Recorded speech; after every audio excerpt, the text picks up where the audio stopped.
अस्सलाम वालेकुम friends. Political science का हमारा लेक्चर 4 है और इसके अंदर हम लोग पढ़ेंगे वेस्टर्न पॉलिटिकल थिंकर्स। ये वो टॉपिक है जिसके लिए लोग बड़े ज़्यादा जो है वो कंफ्यूज होते रहते हैं और मुख्तलिफ़ चीज़ों को, मुख्तलिफ़ सोर्सेज को देखते रहते हैं, लेकिन उन्हें इस तरह की कोई भी चीज़ जो है वो मिल नहीं पाती। लेकिन इस लेक्चर में हम कोशिश करेंगे कि वेस्टर्न पॉलिटिकल थिंकर्स को हम लोग बड़े इजी तरीके से हैंडल कर सकें। ठीक है, इसके अंदर हम लोग तमाम के तमाम political thinkers, western political thinker जो सिलेबस में गिवन है, कवर करने की कोशिश करेंगे। ठीक है, तो चलें स्टार्ट करते हैं। देखें, वेस्टर्न पॉलिटिकल थिंकर्स के लिए ये जो फिगर आपके सामने अभी शो हो रही है, ये बड़ी इंपॉर्टेंट है और ये आपको अगर इस फिगर की समझ आ जाए तो आप जो है वो वेस्टर्न पॉलिटिकल थिंकर्स के किसी भी तरह के क्वेश्चन को हल करने के काबिल हो जाएंगे। ठीक है, देखिए वेस्टर्न पॉलिटिकल थिंकर्स को हम लोग 4 हिस्सों में डिवाइड कर सकते हैं। ठीक है, नंबर 1 जो है वो होगा ऑर्गेनिक थिंकर्स। सेकंड जो होगा वो है लिबरल थिंकर्स। थर्ड जो है वो हमारे पास होंगे सोशलिस्ट। और फोर्थ जो है वो है डिवाइन। ठीक है, वेस्टर्न पॉलिटिकल थिंकर्स को हम लोग 4 कैटेगरीज में डिवाइड करेंगे। Number 1 organic, number 2 liberal, number 3 socialist और नंबर 4 डिवाइन। अब ऑर्गेनिक के अंदर आपने क्या करना है, इन दो वेस्टर्न थिंकर्स को डालना है। ठीक है, प्लेटो एंड अरिस्टोटल। ठीक है, लिबरल थिंकर्स में हमारे पास और 3 कैटेगरीज आ जाएंगी, जिनमें हमारे पास होंगे classical liberal thinkers, welfare liberal thinkers और नियो लिबरल थिंकर्स। ठीक है, आगे हम देखेंगे कि इनमें कौन कौन से थिंकर्स शामिल हैं। डिवाइन में आप जो हैं वो हीगल और मनु, इन दोनों को रखेंगे। सिलेबस में हमारे पास सिर्फ हीगल है। ठीक है, सोशलिस्ट थिंकर्स में आपके पास होगा कार्ल मार्क्स। इसके अंदर माओ से तुंग भी आता है, जिसको माओइज्म कहा जाता है, लेकिन वो चूँकि वेस्ट में नहीं है इसलिए हम उसे वेस्टर्न थिंकर्स में नहीं डालते। ठीक है, लेकिन आप अपने साथ लिख सकते हैं कि जो माओ है, MAO चाइनीज़, ठीक है, वो भी इसी सोशलिस्ट कैटेगरी में फॉल करता है। ठीक है, अब हम आगे बढ़ते हैं और देखते हैं कि इनकी क्लासिफिकेशन किस तरह है। अच्छा, याद रखिए आपके सिलेबस में एक वेस्टर्न थिंकर है, इसका नाम है मैकियावेली। ठीक है, इसको हम लोग सेपरेटली बाद में पढ़ेंगे क्योंकि इसके ऊपर क्वेश्चन बड़ा आ जाता है और बड़ा लंबा क्वेश्चन होता है, इसीलिए हम इसको ना बाद में डिस्कस करेंगे। सही है। अच्छा, अब हमारे पास जो है सबसे पहले हम स्टार्ट करते हैं ऑर्गेनिक थिंकर से। ऑर्गेनिक थिंकर में आपको मैंने कहा था 2 थिंकर्स हम लोग पढ़ेंगे, प्लेटो एंड एरिस्टोटल। ठीक है, प्लेटो एंड एरिस्टोटल, यहाँ से हम लोग स्टार्ट करेंगे। अब ये लोग जो ऑर्गेनिक थिंकर्स हैं, ये क्या कहते थे। ऑर्गेनिक थिंकर में हमारे पास प्लेटो और एरिस्टोटल है। अब इनके मुताबिक देखें, आपको जब भी ऑर्गेनिक थिंकर या प्लेटो और एरिस्टोटल के बारे में आ सकता है, तो वो हो सकता है इनकी जो है वो स्टेट की थ्योरी क्या है, मतलब स्टेट और इंडिविजुअल के बारे में प्लेटो और एरिस्टोटल दोनों क्या कहते हैं। ठीक है, तो आप याद रखें कि इनके नज़दीक जो इंडिविजुअल है वो एक ऑर्गन है और स्टेट जो है वो बॉडी है। ठीक है, इंडिविजुअल जो है वो ऑर्गन है और स्टेट जो है वो बॉडी है। आप समझ जाएंगे इससे कि देखें, अगर ह्यूमन बॉडी हम एग्जांपल लें, तो ह्यूमन बॉडी, अगर हम लोग पूरी बॉडी की बात करें, an organ can not exist without a body. Organ can not exist without a body, but a body can exist without a specific organ.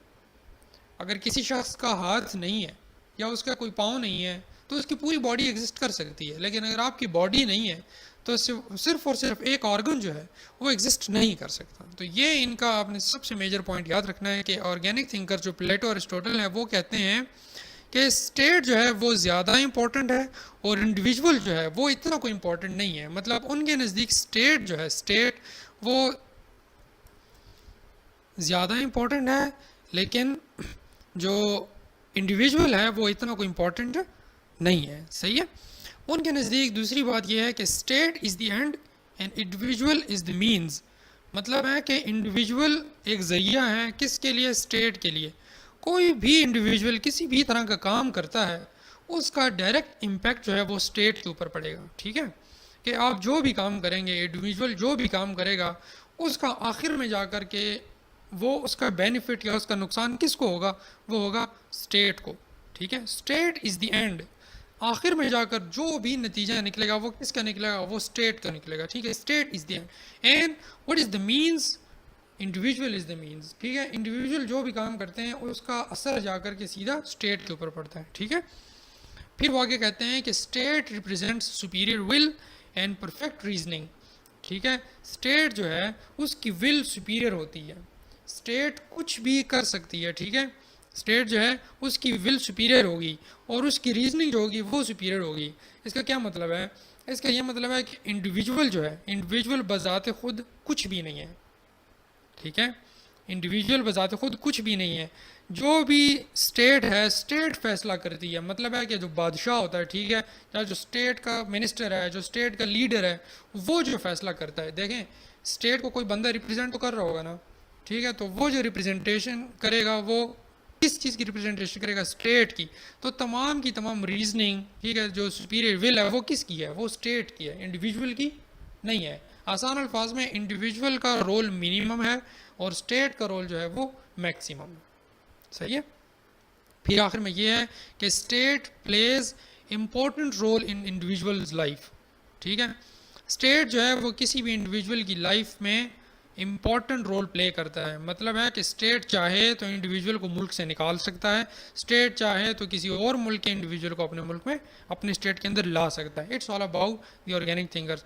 ये ओवरऑल आइडिया था, ठीक है। आप एरिस्टोटल और प्लेटो के जो है वो कोटेशंस वगैरह ये आप देख लें, जो भी आपको मतलब है उनके बारे में मज़ीद जानने के लिए जो भी आप कंसल्ट करना चाहते हैं वो आप कर लें। लेकिन इन दोनों की जो मेन आइडियोलॉजी है वो यही है जो आप। अच्छा, नेक्स्ट जो हमारे पास कैटेगरी थी वो था लिबरल थिंकर्स, ठीक है। आपको मैंने कहा था कि इनको हम 3 मज़ीद कैटेगरीज में डिवाइड करेंगे, क्लासिकल लिबरल्स, वेलफेयर लिबरल्स और न्यू लिबरल्स, ठीक है। तो ये जो लिबरल थिंकर्स हैं ये सारे के सारे जो है 14th सेंचुरी ऑनवर्ड्स आए थे, सही है।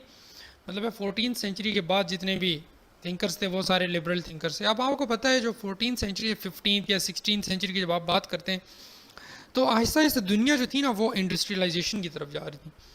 और इंडस्ट्रियलाइजेशन का मतलब ये था कि सारा जोर जो होता था किसी भी कंट्री का वो होता था इंपीरियलिज्म के ऊपर। मतलब है कि कॉलोनीज बनाई जाती थी दुनिया में, सही है। कोई भी स्ट्रांग जो कंट्री होता था यूरोपियन से, जैसे ग्रेट ब्रिटेन की हम बात करें, फ्रांस की बात करें, तो ये लोग क्या करते थे, ये दूसरे ना गरीब ममालिक के ऊपर जाकर कब्जे कर लेते थे और उनके जो उनको एक्सप्लॉइट करते थे, उनसे मतलब रॉ मटेरियल लेके जाते थे। मतलब इंपीरियलिज्म था सारे का सारा, जो कॉलोनीज बनाई जाती थी उनसे फ़ायदा उठाया जाता था। अब ये वो दौर था, सही है। और इसी ज़माने के अंदर एक थ्योरी आई थी कैपिटलिज्म की, ठीक है। आपको शायद पता भी हो कैपिटलिज्म का, ठीक है। नहीं है तो आप थोड़ा सर्च कर लीजिए, इसके बारे में मज़ीद वैसे बात करेंगे। तो कैपिटलिज्म का दौरा था, ठीक है। उन्होंने कैपिटलिज्म में ये कहा था कि फ्री मार्केट होनी चाहिए और सब चीज़ें जो है वो फ्री होनी चाहिए। फ्री का ये मतलब है कि हर बंदा जो अपनी मर्ज़ी के मुताबिक काम करे। देखिए नाम से ज़ाहिर है लिबरल, लिबरल का मतलब क्या होता है, आज़ादी। तो हर इंडिविजुअल को आज़ादी होनी चाहिए अपने काम करने में, ठीक है। हर बंदे की अपनी इस्तात होती है, हर बंदे का अपना माइंड होता है, हर बंदे का अपना कंपटीशन का, हर बंदे की कॉम्पिटिटिव पावर होती है, ठीक है। द पावर टू कम्पीट हर बंदे की डिफरेंट होती है। तो सब लोगों को आप उनकी मेहनत के मुताबिक फल दें। ये नहीं कि आपने किसी जगह पर जनाब लोग भर्ती कर दी और वहाँ पर काम कर रहे हैं, सब लोगों को एक जैसी सैलरी दी जा रही है, भले कोई काम करे कि ना करे। ऐसा सिस्टम नहीं होना चाहिए। जो बंदा जितना काम करे उस बंदे को उस काम के एवज उतनी ही जो है वो सैलरी या उतने पैसे मिलने चाहिए। It was the whole idea of capitalism. तो बेसिकली कैपिटलिज्म का मतलब ये था कि भाई जिसके पास ज़्यादा पैसा है वो अमीर से अमीर तर होता जाए और जो गरीब है बेचारे को कुछ भी नहीं मिलेगा, उसके पास इन्वेस्ट करने को कुछ नहीं होगा, ठीक है। तो वो क्या करेगा। It was all about capitalism, ठीक है। आप ये याद रखें कि लिबरल का मतलब है आज़ादी। और इन्होंने कहा क्या था, ठीक है। अब हम लोग थोड़ा डिटेल में इसको पढ़ते हैं, ठीक है। जो क्लासिकल लिबरल्स थे, ठीक है, उन्होंने यही बात की थी। उनको नेगेटिव लिबरल्स भी कहा जाता है, ठीक है। मिनिमल स्टेट रोल मतलब है कि इनको नेगेटिव क्यों कहा जाता है, क्योंकि ये स्टेट के खिलाफ गए थे। देखिए आपको पता है पीछे जो हमने ऑर्गेनिक थिंकर्स के बारे में पढ़ा था, उन्होंने ये कहा था कि मैक्सिमम रोल जो है वो स्टेट का होगा और मिनिमम रोल जो है वो इंडिविजुअल का होगा। लेकिन क्लासिकल लिबरल जो है वो बिल्कुल उसके अगेंस्ट गए थे। उन्होंने कहा था कि स्टेट का रोल जो है वो मिनिमम होना चाहिए और इंडिविजुअल का रोल जो है वो ज़्यादा मैक्सिमम होना चाहिए। देखें हर बंदे में, आपको जैसे मैंने कहा कि मेहनत करने की इस्तात ज़्यादा होती है, उन्होंने ये कहा कि जो बंदा जितनी मेहनत करेगा उसको उसके मुताबिक फल मिलेगा। लेकिन जब तक आप इंडिविजुअल को लिबर्टी नहीं देंगे, जब तक आप इंडिविजुअल को अपनी मर्जी के मुताबिक काम नहीं करने देंगे, ठीक है, तो वो कैसे तरक्की कर पाएगा।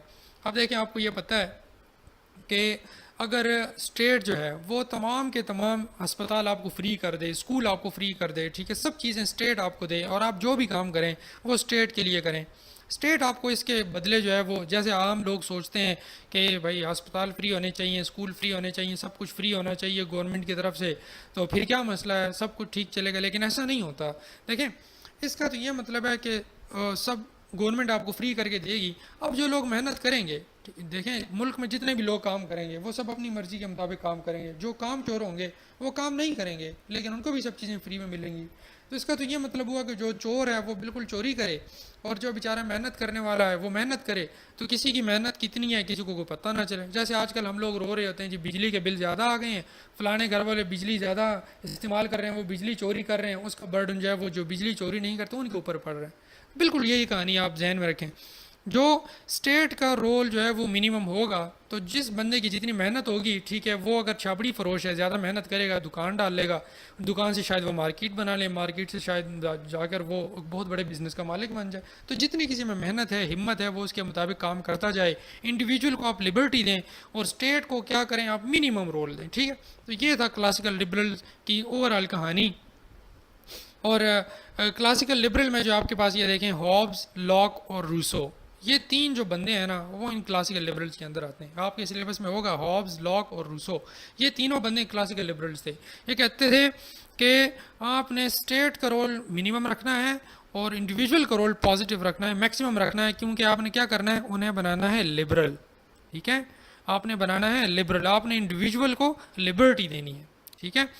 और उन्होंने कहा, एक बात की थी, उन्होंने कहा था कि सोशल कॉन्ट्रैक्ट थ्योरी एक चीज़ होती है। इसके बारे में आगे पढ़ते हैं। सोशल कॉन्ट्रैक्ट थ्योरी, इन तीनों ने इसके बारे में बात की है, वो नेक्स्ट स्लाइड पर पढ़ते हैं।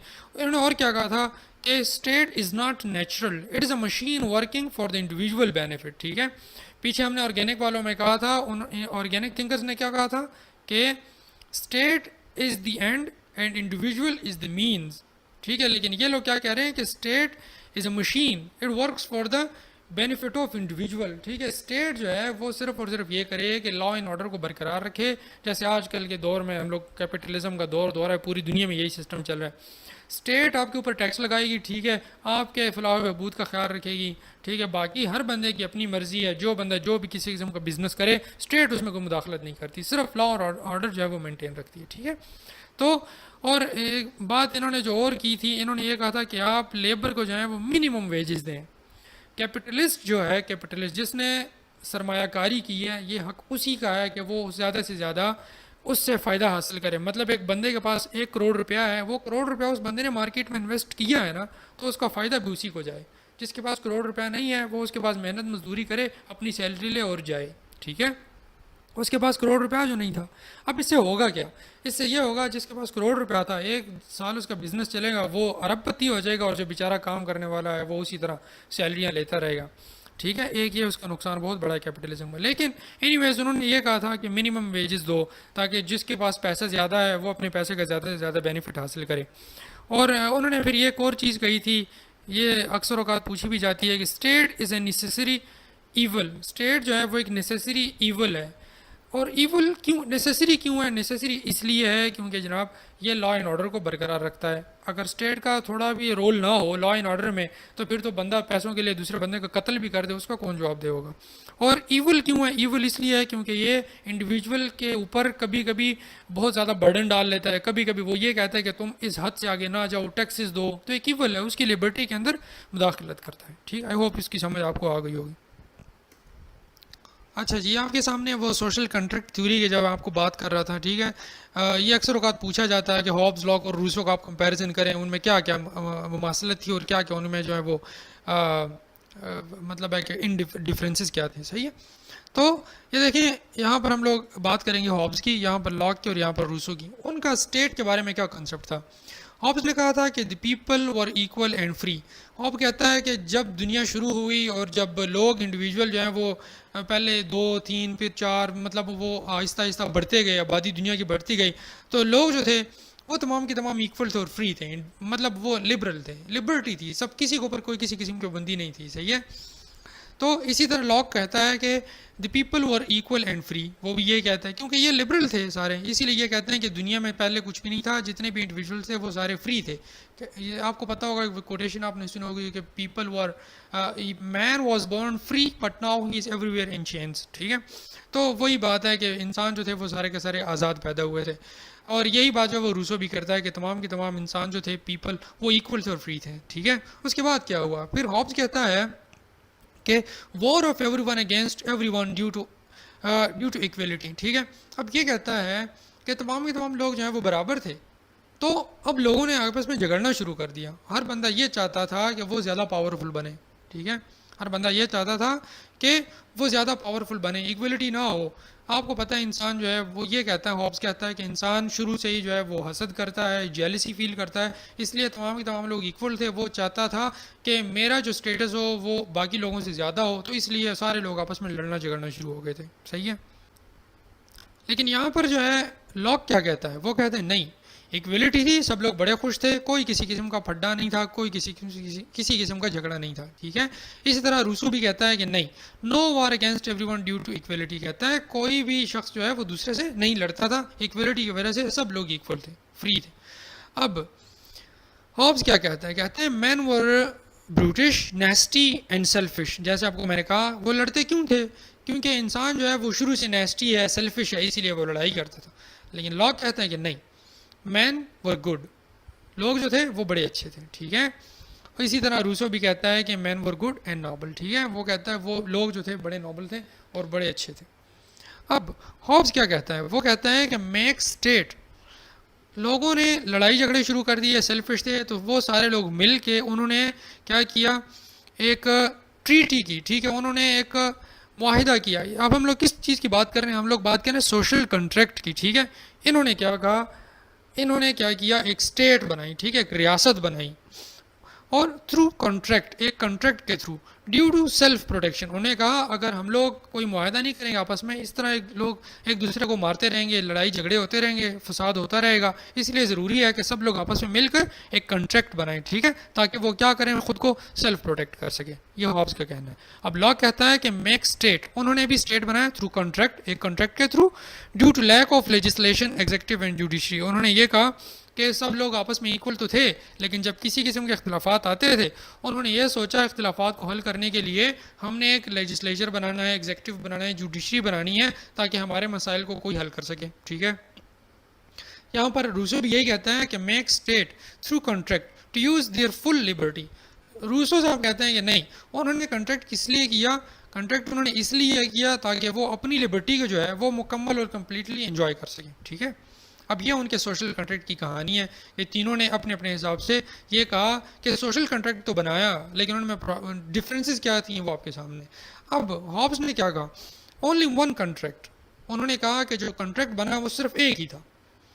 State name was leviathan also known as commonwealth. उसने कहा कि स्टेट को उन्होंने सारे के सारे लिवरेज दे दिए, सारे अख्तियारात दे दिए। उन्होंने कहा कि यार एक बंदा जो होगा वो स्टेट को रिप्रेजेंट करेगा और उसकी जो भी बात होगी सारे लोगों की वो बात माननी पड़ेगी, ठीक है। अब उन्होंने एक कॉन्ट्रैक्ट किया, उस कॉन्ट्रैक्ट में उन्होंने एक बंदे को मुंतखब किया, एक स्टेट का नुमाइंदा, और वो बंदा जो भी कहे सबको मंजूर हुई। अब लॉ कहता है कि नहीं, टू कॉन्ट्रैक्ट्स, दो कॉन्ट्रैक्ट्स बने बिटवीन पीपल, लोगों के आपस के दरमियान एक कॉन्ट्रैक्ट बना, and also between people and state, और दूसरा जो कॉन्ट्रैक्ट था वो लोगों और स्टेट के दरमियान बना। दो कॉन्ट्रैक्ट बने, लोगों ने आपस में एक कॉन्ट्रैक्ट किया कि यार हम लोग लिबर्टी इंजॉय करेंगे, अच्छे लोग बन के रहेंगे, अपने मसाइल खुद हल करेंगे, और उन्होंने साथ में एक स्टेट भी बनाई, जो स्टेट के साथ अगर लोग आपस में इख्तिलाफ करें और उनका कोई मसला हल ना हो तो फिर वो स्टेट का जो नुमाइंदा था उसके पास जाकर अपना मसला हल कराएं।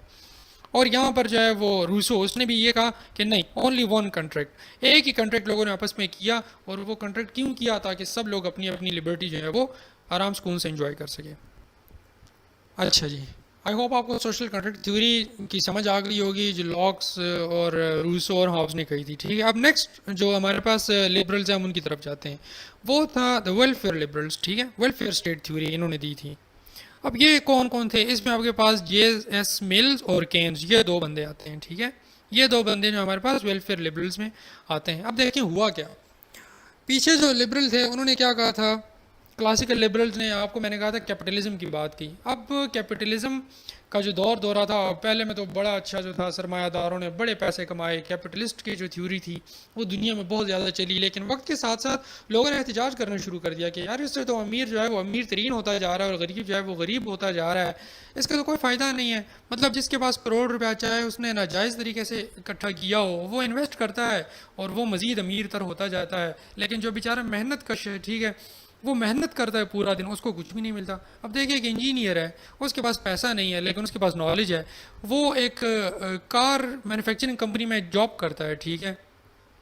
वो असल मेहनत तो वो कर रहा है, जिस बंदे ने करोड़ रुपया लगाया था, ठीक है, उसकी तो कोई मेहनत नहीं थी, उसके पास सिर्फ पैसा था। तो लेकिन उसको फ़ायदा किसको पहुंच रहा है?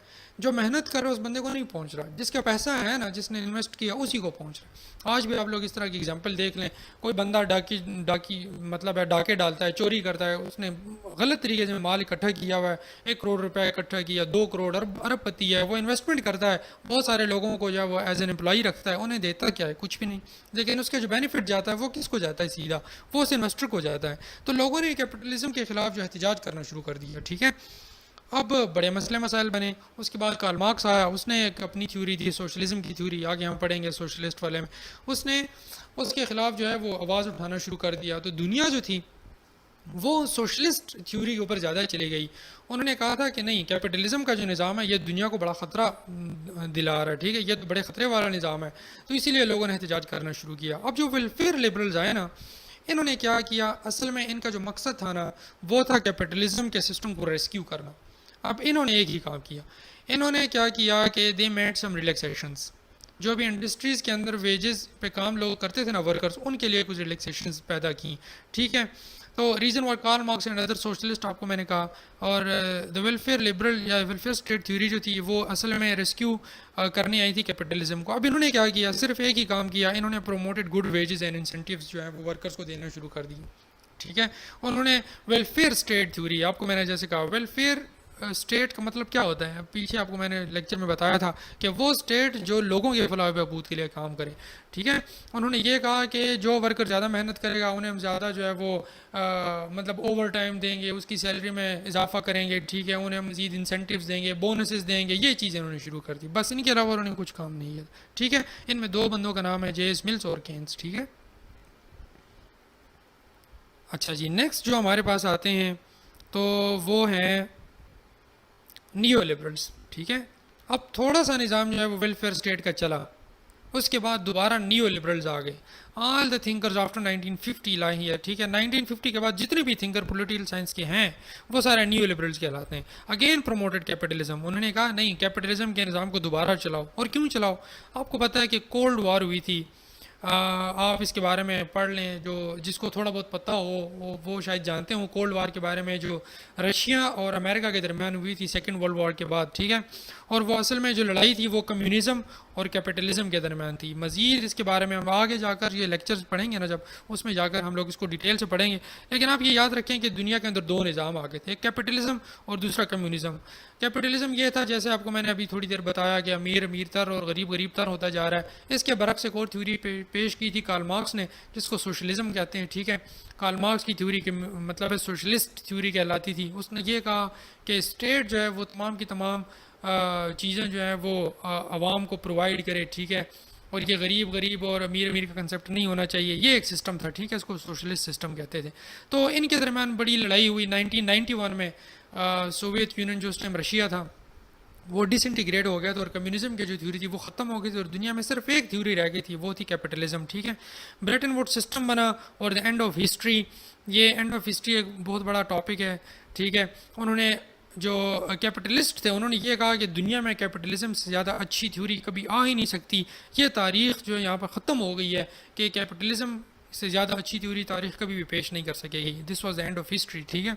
और ब्रेटन वुड्स सिस्टम बनाया अमेरिका ने फिर, ठीक है।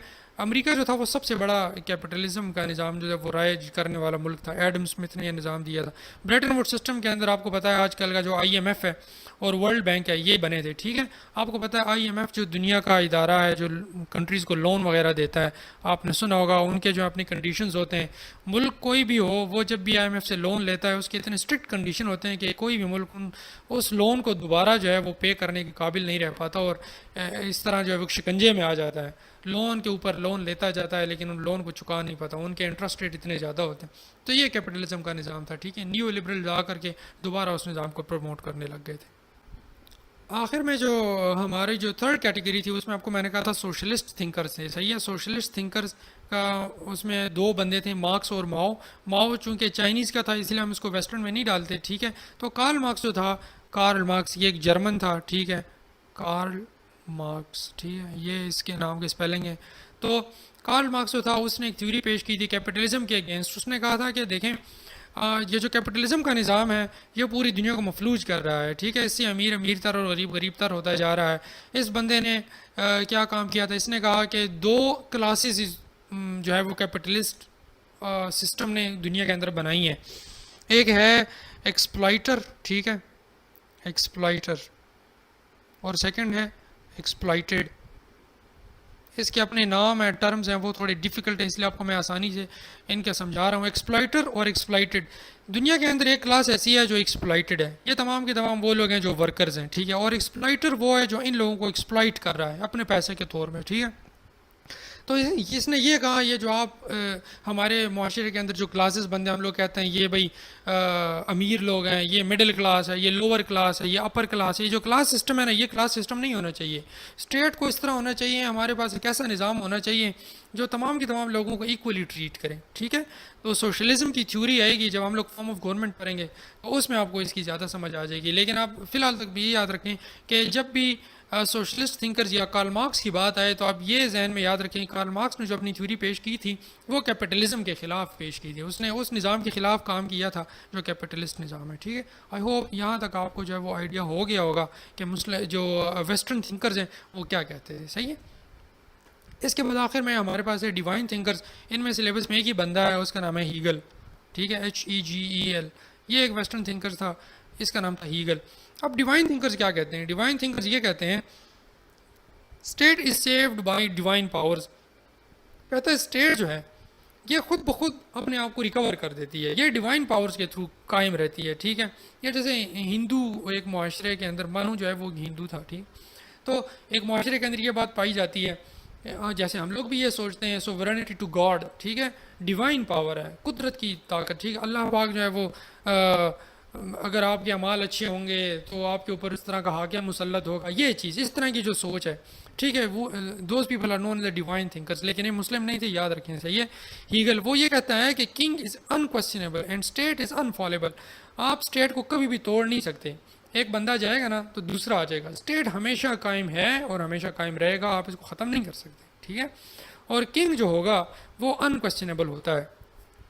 किंग जो भी फैसला करता है आप उसे जो है वो उसके ख़िलाफ़ नहीं जा सकते, क्योंकि जो किंग होता है वो अल्लाह की तरफ से या पावर, डिवाइन पावर्स की तरफ से जो है वो आपका नुमाइंदा होता है और आप उसको क्वेश्चन नहीं कर सकते।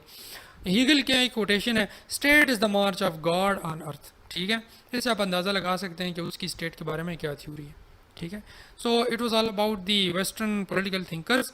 अभी हमारे पास एक बंदा है मैकियावेली, वो रह गया, उसके बारे में इंशाल्लाह नेक्स्ट लेक्चर में हम बात करेंगे डिटेल से, ठीक है। अभी अगर इसके मुतालिक आपके कोई क्यूरीज हो, कोई चीज़ समझ ना आई हो, कमेंट सेक्शन में आप पूछ सकते हैं, ठीक है। और अगर आपको वीडियो अच्छी लगती है तो आप इस वीडियो को नीचे कमेंट करें क्यूरीज वगैरह के लिए, अप्रिसिएशन के लिए। चैनल को सब्सक्राइब करें और मज़ीद जो अपने दोस्त हैं उनके साथ शेयर करें ताकि वो भी इस नॉलेज से फ़ायदा उठा सकें। अपना ख्याल रखिएगा, अल्लाह हाफ़िज़।